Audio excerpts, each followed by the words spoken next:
What's up, everybody? It's new intro because, changed the branding of my channel, changed the name recently. It's your favorite villain, Splash. I realize, a lot of people hate me, a lot of people like me, but I feel super necessary. So I'm a necessary villain, and I'm your favorite villain. But anyways, today I am power scaling the Akatsuki for the upcoming battle between the Jedi Order and the Akatsuki.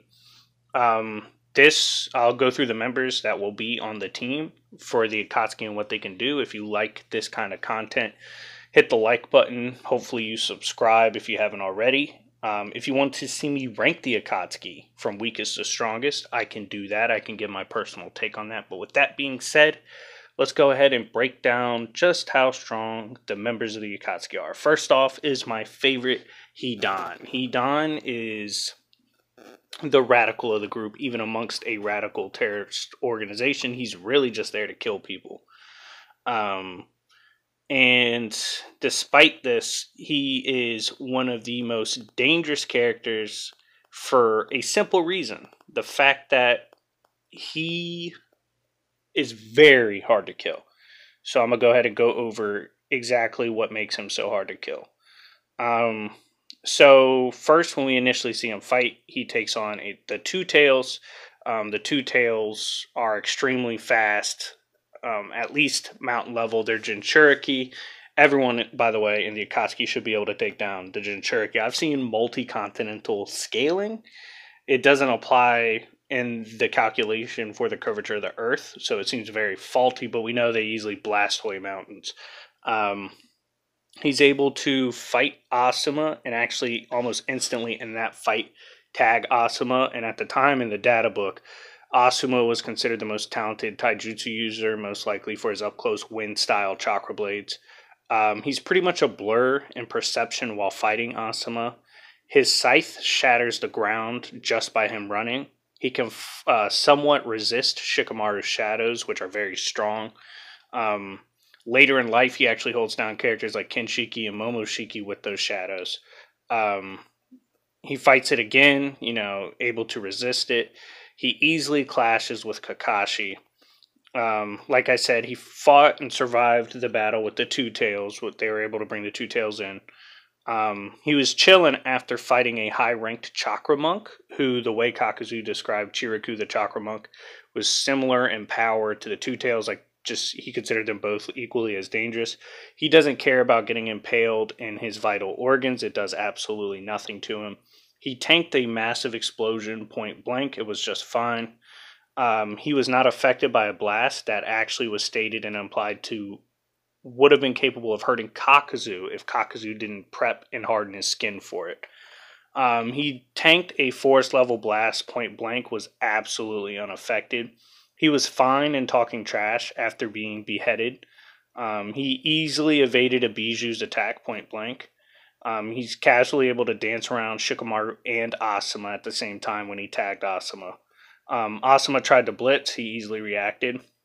His ritual, in which, basic explanation, he gets a bit of your blood and uses it, tastes it, and then every harm done to him that he does himself hurts you.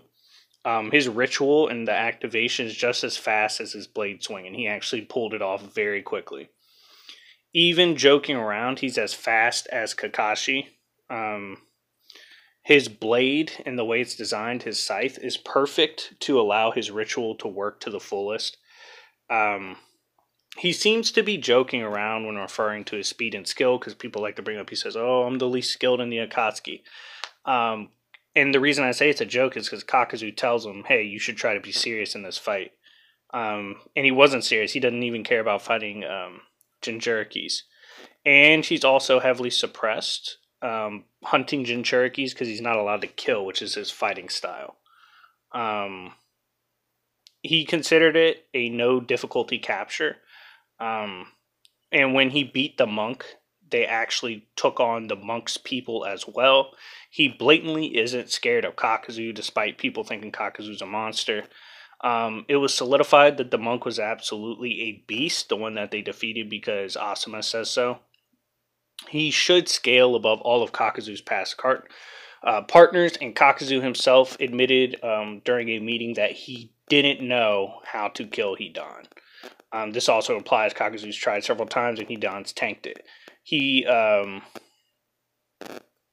Asuma admitted that Hidan was actually a very highly skilled ninja, and says Hidan's way above him in terms of skill and power. Asuma then needed Shikamaru just to stand a chance.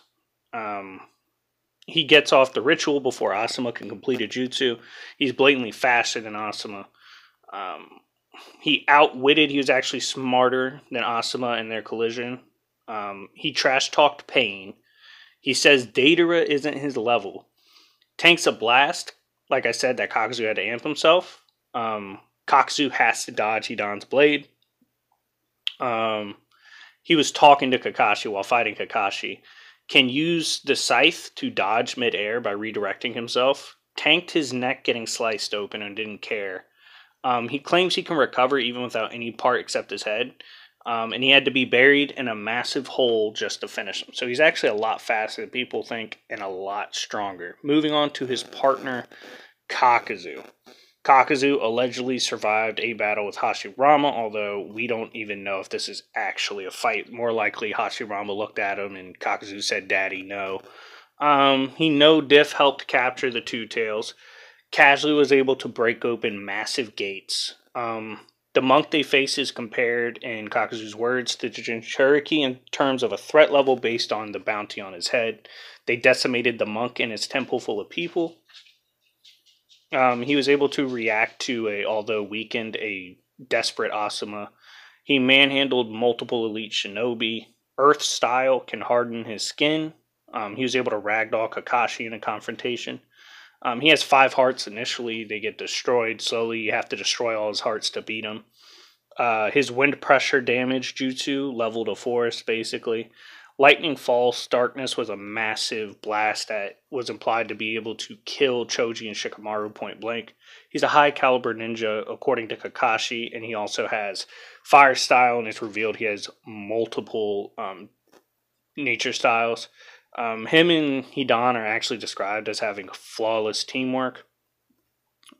He can steal your chakra nature when he takes your heart and uses it for himself.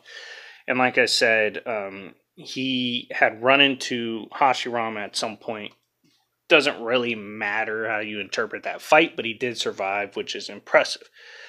Moving on, we have the boy, the goon himself, Orochimaru.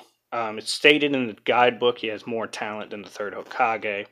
He can steal your body by implanting his soul into you, although willpower matters. If you have high willpower, you should be able to neg this. He got the drop on everyone in Shippuden, even Yamato. Yamato says he blatantly can't take Orochimaru despite having Hashirama cells. He easily undid Sasori's jutsu on Kabuto. He finds Three Tails transformed Naruto amusing. He evaded Three-Tail Naruto while taunting.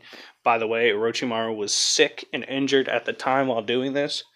He reacted to and blitzed Four-Tail Naruto. He survived an attack from the Four Tails from evasion of sorts, like he went into the ground and then he impales him, although his sword wasn't able to fully pierce it. He keeps a file collection on all of the Anbu. On his deathbed, he actually reacted to Sasuke and fought back. His true blood released is a numbing poison. He contains a, quote, dimension inside of him, a dark dimension that, he messes with you mentally. And Kisame considers beating Orochimaru very impressive, and when Orochimaru showed up, met Yamato, and had that fight with Naruto, he was actually intending to come to kill Sasori, which is quite impressive if he thinks he could do that. Next up is Sasori, one of the most controversial members of the Akatsuki in terms of scaling. We do know he killed the strongest Kazekage the third and turned him into a puppet. He can always reform as long as his heart is around. He scales above the third Kazekage blatantly. He zero-diffed Kankuro, who is actually a very skilled Jonin. He's confident he can take any Jinchuriki in a fight. Deidara says Sasori is actually his superior. Sasori possessed the strongest Kazekage as a puppet. This scales the Kage over Gaara, who could have killed Deidara, so this makes sense. He confirms that the Kage was a genius as well. he implied he was toying with Chiyo and Sakura also. It's crazy too how Chiyo literally was written to be the perfect counter to Sasori. Like, that's the only reason he lost. It was ridiculous. He possesses the scariest weapon in the sand. This would include Shikaku. So his weapon is scarier. The Iron Sand is scarier than Shikaku himself, a tailed beast. Jutsu is considered unblockable, the Iron Sand method. He implies his own normal body is his strongest, and very few, even Zetsu, the intel guy, have seen it. He tanks getting blown to pieces and just stitches himself back together. His 100 puppets soloed a country by themselves. This should be 10 times Chiyo, who is massively above Kankuro. He doesn't feel any pain because of his puppet body, and he, explained by Chiyo, allowed himself to lose to Chiyo and Sakura. And even Zetsu, like I said, didn't know what his real body looked like. Moving on, we have the mad terrorist Deidara, one of my favorite Akatsuki because he's crazy. He's confident he can one-shot the Sand Village, which you can argue in a couple translations it said village is actually another word for country. Depending on size, it's still impressive. He reacts to Gaara point blank trying to kill him. His basic homing explosives are still a threat to Gaara. After getting delimbed, Deidara can still critically break down all info just gathered on Gaara. High tier analytical skill. He was going to one-shot a country with C3 after getting delimbed. He beats Gaara, wears him down and beats him. He's considered a genius, and he's from the Stone Village. He was able to evade a bloodlusted Naruto. He takes a punch from basic Cloak Naruto after his arms are blown off and his other hand's off. Dude, Deidara's pain tolerance is crazy. Like, he's constantly getting delimbed. Neji had to warn the gang to get away from a delimbed Deidara. He still has enough chakra to potentially kill all of them, including Naruto and Kakashi. Doesn't care about the turtle Jinchuriki when he faces it, blows it up. Brought it down with explosive clay. It was actually just a tailed beast at the time, so his raw power is above a tailed beast power. He casually dropped a massive bomb on Sasuke, and Sasuke was forced to do a summoning to tank it, and swapped hands with this Sasuke, who blitzed Naruto's team casually and was going to kill them. He made a massive C2 dragon. He lets off massive explosions consecutively with no problem. He can bomb you from every level, either below, mid, or high. Survived his own landmines. His C4 releases nanobombs that make you explode from the inside out. Outmaneuvers Sasuke, who is a skilled tactician. He can see through Genjutsu unless it's just too high tier. His self-destruct has a 10-kilometer range. And he was considered a heavy loss for the Akatsuki, and he actually killed Manda, who should at least scale to Gamabunta, who can fight tailed beasts. So yeah, there's that for Deidara. Moving on, we have the edgiest, but admittedly a cool character, Itachi. He scales above Sharingans that Chiyo has faced before. Kakashi said that MS can't be countered like Genjutsu from a Sharingan. It says it's instant in comparison to the speed of regular Sharingan. He blatantly scales above Kakashi, who both had intel on him and is stronger than his prior version that fought Itachi. Itachi's casually able to react to a blitzing Kakashi. He only needs a finger to perform and catch Naruto in a Genjutsu. Wasn't using MS when he caught Naruto in it. He trashed Naruto with this regular Genjutsu. He one-shot Deidara in their first encounter. It was casual. He can sense Naruto creeping up on him, so clearly he has sensory ability. He casually avoided a Naruto blitz. Once more, casually Genjutsu Naruto, and Jiraiya taught Naruto how to break out of Genjutsu too, so it's impressive. He Genjutsu'd Sasuke in their confrontation, and he was holding back at this time. By the way, I'm using a live Itachi. I'm not using a hypothetical for this battle. He was able to trick Sasuke multiple times in their fight. He claims with EMS he could surpass Madara in power. I don't know if this is true. Sasuke wasn't even able to see him make a clone. He blasts back Sasuke in their fight. He can use Amaterasu while performing another jutsu, and Amaterasu burns its target until it's completely eviscerated. He can even burn fire itself, and it won't stop until the target's gone. Sick Itachi's chakra should scale to even this Sasuke, amped by Orochimaru. His Susanoo, despite being weakened, tanked Kirin, a lightning blast from the sky. His Susanoo bullied Orochimaru's Hydra form. His Totsuka blade seals you for eternity in a Genjutsu. His Yada mirror turns back all attacks. Heavily weakened during the Sasuke fight, he still was able to swap hands easily to the point where Sasuke didn't know he was holding back. He implanted Amaterasu to auto-kill Obito. Obito says Itachi could have easily bodied the Sasuke he fought. He was on his deathbed when he fought Sasuke. He was able to transfer some power to Naruto. Obito, it's kind of wank, but Obito said Itachi was actually in the way when it came to attacking the village. His Genjutsu is massively above Danzo fight Sasuke, so when Sasuke pulled up on Danzo, Itachi's Genjutsu was still superior, and his eyes were a heavy amp for Sasuke when he finally got them. So clearly, Itachi is a bad boy. Moving on to Konan. She is the best friend of Pain, Nagato, and Yahiko before he died. She can disperse herself as paper for intel. She was a danger to Obito with her prep. She legitimately scales to the Akatsuki. According to Obito, he said, yeah, she's actually a problem. There's a reason she was an original member. A lot of people think she's just a member because she's friends with Pain, but she is quite formidable, was capable of forming a sea of billions of paper bombs, called it her paper angel technique, and she is vastly intelligent given she broke down Obito's jutsu and how to counter it. So she's actually very intelligent and very useful with being able to fly, disperse herself, and her durability, given she survived for a very long amount of time despite blowing herself up. Next, we have Kisame. Kisame is actually quite formidable. He's a shark-looking bad boy from the Akatsuki.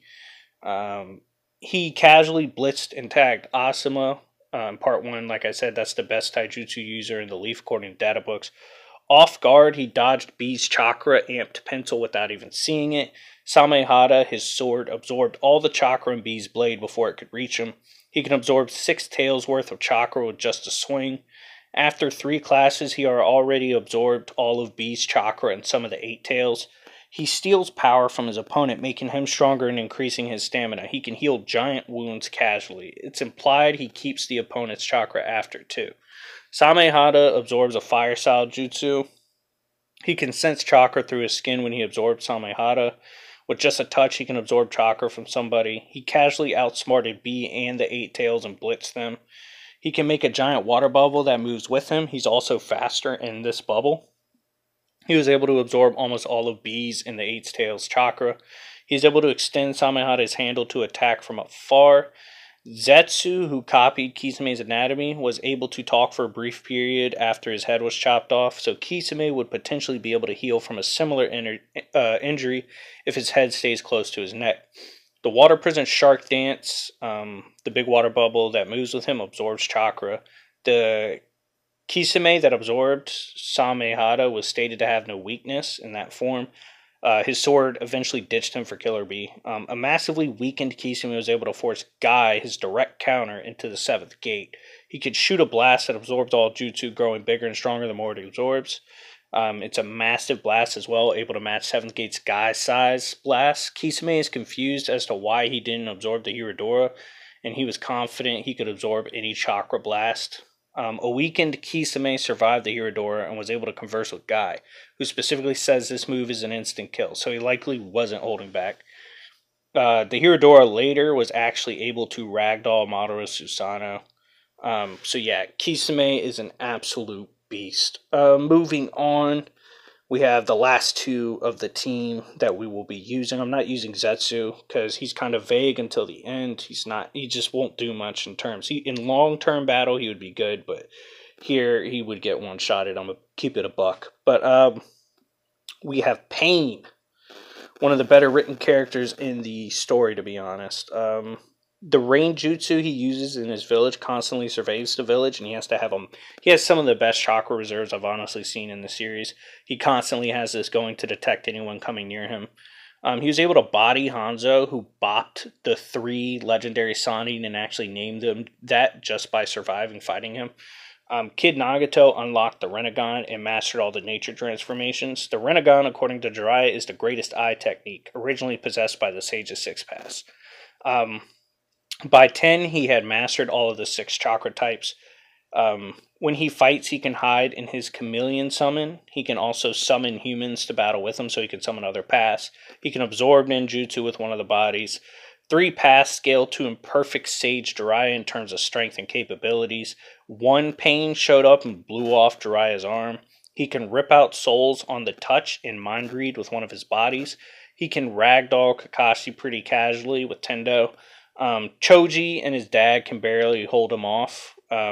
He one-shot Choji's dad in their fight and then killed Kakashi. This body that did this actually can use gravitational-like attacks. The Hell Path rips tongues out if you lie or don't answer. And it's actually capable of healing people if you put it in there. 1 path of pain had more chakra than the Anbu had ever felt before. Could be wank and say stronger than Kurama if the Anbu were around, but whatever. He can fly with one of the bodies of pains. His Shinra Tensei one-shots the village. You could argue country level because they also refer it to as like country size at some points. He was weakened because of all the chakra he used prior to fighting Sage Mode Naruto and still held his own pretty easily. He seems to casually beat and worn out Sage Mode Naruto. He was able to nag Rasen Shuriken. His chakra absorption seems to have its limits, mostly just due to Sage Mode is like natural energy and can turn you into a toad if you don't know how to properly do it. He was unfazed by Six-Nail Naruto despite being heavily drained at that point. Was able to tank his own AP thrown back at him. Despite being heavily fatigued, he puts the 6 tails in a Chibaku Tensei. And he kind of implied he could have held him there if he had made it bigger. As a child with no training, he killed 2 Konoha wartime ninja. Teen Nagato fought off a team that included Hanzo and was organized by Hanzo and Danzo. Killed Hanzo. His real body is stated to control life and death. Even in low chakra, he can resurrect literally everyone that he killed. Size of his damage he caused was the size of the leaf. And Obito says that Taka Sasuke isn't yet Pain's equal in power. This Sasuke already beat Deidara, so yeah. He's definitely a monster. Last member of the team, Obito. I will be using Toby version, basically, up until he gets the Rinnegan. So prior to the Rinnegan, right, his final battle with Conan. So he was able to evade a Jinchuriki even while joking around, kind of memeing as Toby. He easily intangibles before he can get hit by Sasuke. He uses Madara's power to escape the blast unharmed. He easily evades blitzing Naruto just by phasing. His space-time jutsu when he was a kid is much more advanced than even Minato's. He considers Kakashi's team to be children in playtime. He reacts to Amaterasu even though he's off guard. Uchiha have unparalleled chakra, and this applies to Toby. He gets the drop on Sasuke pretty easily and was able to thug him in their fight. He refers to Pain as his minion, so he considers Pain like lesser than him. Minato actually thought Obito was superior despite beating Obito in his fight. He was casually able to avoid Naruto. He reacted to the Raikage trying to blitz him, and it stated the Raikage's brain synapse fire at light. So he's blatantly light speed. He toys with high-class Jonin. Kakashi is absolutely fodder to him when Kakashi was trying to kill him. Young Toby was capable of controlling Kurama with Genjutsu. His Kamui is, like I said, superior to Flyer Rajin. He was so strong, even as a kid, they thought he was Madara. He knows Izanagi and how to use it, which basically turns dreams into reality. Briefly, helped him survive an ambush. And yeah, that's basically it. So, anyways, let me know what you guys think of the video. Let me know who you guys think will win this battle. It's going to be an epic clash between them and the Jedi Council. If you haven't seen the Jedi Council video, go give it a peep. Anyways, thank you guys for watching. I hope you enjoyed. Like, subscribe, and comment. It's been your boy, Sir Slash, and I'll see y'all later. Peace.